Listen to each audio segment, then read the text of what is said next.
वळूयात पुढच्या बातमीकडे। उद्धव ठाकरेंच्या मराठवाडा दौऱ्याचा आज दुसरा दिवस आहे। आज उद्धव ठाकरे धाराशिव, लातूर, नांदेड जिल्ह्यामधल्या अतिवृष्टीग्रस्त शेतकऱ्यांशी संवाद साधतील।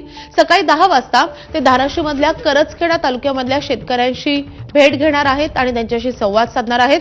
दुपारी 12 वाजता ते लातूरच्या भुसणी तालुक्यामधल्या औसा गावातील शेतकऱ्यांना भेटतील, तर दुपारी 2 वाजता अहमदपूर तालुक्यामधल्या थोरलेवाडी येथील शेती नुकसानीची ते पाहणी करतील।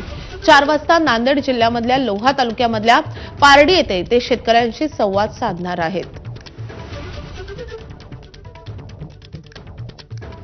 दरम्यान उद्धव ठाकरेंच्या मराठवाडा दौऱ्यावरून क्रीडा मंत्री माणिकराव कोकाटेंनी टीका केली आहे।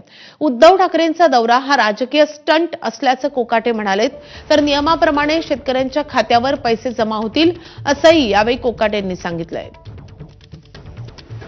उद्धव ठाकरे काय बोलतात, सुप्रियाताई काय बोलतात किंवा राहुल गांधीजी काय बोलतात, हा विषय विरोधी पक्षांचा, लोकांचा, त्यांच्या भांडवलाचा चर्चा करण्याचा विषय होऊ शकतो।